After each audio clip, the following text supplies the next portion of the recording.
Hello दोस्तों, KP classes में आपका स्वागत है। आज प्रश्नावली 5.1 का दूसरा क्वेश्चन पढ़ेंगे। इसमें भी हमको क्या बताना है, एपी श्रेणी में है कि नहीं है, और एपी श्रेणी में है तो क्यों है।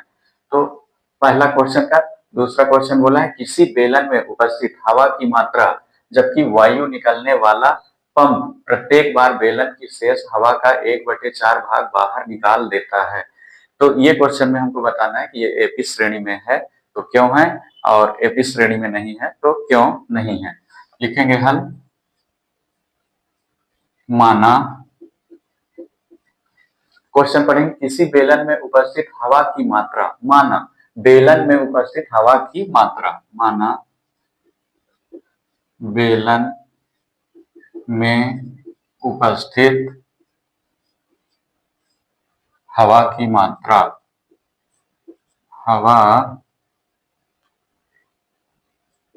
की मात्रा A1 बराबर, इसको हम क्या मान लेंगे, x है। माना बेलन में उपस्थित हवा की मात्रा A1 बराबर x। प्रत्येक बार बेलन की शेष हवा का 1/4 भाग बाहर निकालता है। तो इसके लिए हम देखेंगे कि वो पहली बार में कितना हवा की मात्रा बाहर निकालता है, दूसरी बार में कितनी हवा की मात्रा निकालता है। तो यहां लिखेंगे पहली बार हवा निकालने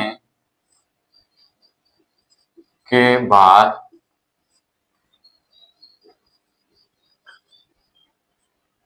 बेलन में बची शेष हवा, पहली बार हवा निकालने के बाद बेलन में शेष हवा, इसको क्या लिख लेंगे, मान लीजिए ये क्या है A2, ये पहले जो दिया है A1, ये x माइनस क्या हो जाएगा, शेष हवा, मतलब कितना बोला है, शेष हवा का 1/4 भाग बाहर निकाल देता है। 1/4 भाग क्या होता है, बाहर निकाल देता है। ये दोनों का हम क्या करेंगे, अब एलसीएम निकाल देंगे।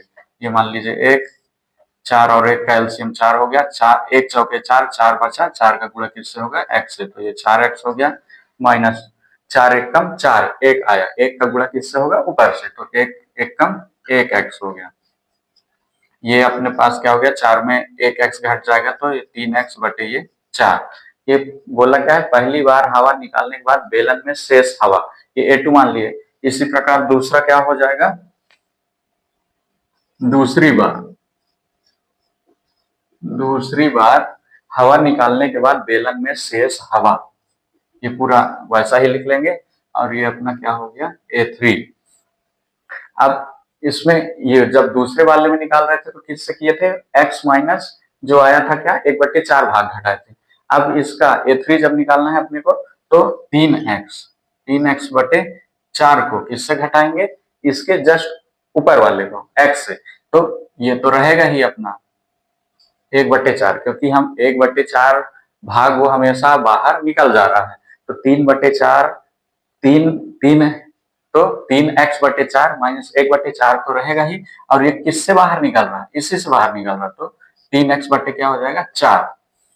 जो शेष है अपने बेलन के अंदर, जो शेष हवा है, उससे अपना हर बार प्रत्येक बार कितना हवा बाहर निकलता है, 1/4 भाग बाहर निकल जाता है। तो फिर से इसका एलसीएम होगा, इसको एलसीएम निकालने के लिए पहले इसको सिंपल कर लेंगे। ये हो गया अपना 3x/4 माइनस 3x का गुणा 1 में होगा, तो 3x हो गया, और ये 4 चौके 16, इसका भी एलसीएम निकाल लेंगे। ये 16 है, ये 4 है, 4 और 16 का एलसीएम निकालेंगे, कितना होगा 16। अब 4 का पहाड़ा पढ़ेंगे कि 16 आ जाए, 4 चौके 16, मतलब भागफल कितना आया, 4 आया, तो 4 का गुणा 3 से, 4 पे 12x हो गया। इसी प्रकार ये अपना एलसीएम निकल गया, 12 में 3 घटाएंगे 9x हो गया, और ये 16 हो गया। ये अपना दूसरी बार भी निकल गया, मतलब ये A3, A1 x है, A2 3/3x/4 है, और A3 कितना है 9x/16। पहले हम लोग क्या निकाल लिए, माना बेलन में शेष हवा, पहला A1 क्या आया, x आया, और A2 क्या आया, A2 अपना क्या आया 3x/4, ये A1 मान लिए। A2 3x/4 आया, A3 9x/16, ये हल करने पे इतना प्राप्त हुआ।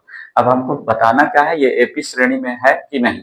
अब एपी श्रेणी में निकालने के लिए हमको सार्वांतर निकालना बहुत जरूरी होता है। सार्वांतर सार्वांतर अगर समान है, बराबर है, तो वो एपी श्रेणी कहला जाएगा। तो सार्वांतर निकालते हैं। सार्वांतर, सार्वांतर निकालने के लिए मान लीजिए D1 निकाल रहे हैं, तो A2 माइनस A1। A2 क्या है अपने पास? A2 3x/4, 3x/4 minus A1 क्या था? x था। ये बटे 1 कर लिए, एलसीएम निकालेंगे 4, 4 से 4 कैंसिल, ये कितना हो गया? 3x माइनस 4 एकम 4 और ये x, तो 4x हो गया। 4x में 3x घटेगा तो कितना आएगा? 1x और ये 4। ये पहला D1 निकाल लिए, सार्वांतर निकाले तो प्राप्त क्या हुआ? -x/4। इसी प्रकार दूसरा सार्वांतर निकालते हैं, D2 बराबर क्या हो जाएगा? अभी इसमें क्या था? A2 माइनस A1, इसमें क्या होगा? A3 माइनस A2, जस्ट एक घट जाता है, मतलब दूसरे संख्या से पहला संख्या घटाएंगे तो वो सार्वांतर का सूत्र कहला जाएगा। तो A3 अपने पास क्या प्राप्त है? 9x, 9x/16 माइनस A2 क्या है?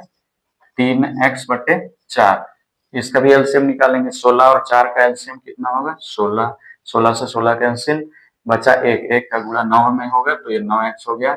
4 का भाग 16 में करेंगे, 4 चौके 16, भागफल 4 आया, 4 का गुणा 3 में, 4 3 12, x है तो x, 9x और ये 12, 12x, तो 12x में 9x हटाएंगे, कितना है? 3x, चिन्ह किसका? बड़ी संख्या का, और ये 16।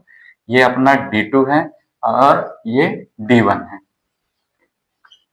D1 बराबर D2, क्या ये आपस में बराबर है? D1 माइनस x/4 और D2 क्या है? -3x/16, आपस में बराबर नहीं है, तो ये एपी श्रेणी में नहीं कहलाएगा। अगर ये D1 बराबर D2 बराबर होते तो ये एपी श्रेणी में कहलाता, और D1 और D2 बराबर नहीं है तो ये एपी श्रेणी में नहीं कहलाएगा। तो यहाँ पे लिखेंगे हम पदों की संख्या समान नहीं है, पदों की संख्या समान नहीं है, इसलिए ये क्या कहला जाएगा? इसलिए एपी श्रेणी में नहीं है। बस अपने को इतना ही निकालना था। वीडियो पसंद आए तो चैनल को सब्सक्राइब करें, लाइक करें, कमेंट्स करें और ज्यादा से ज्यादा अपने दोस्तों तक शेयर करें। Thank you.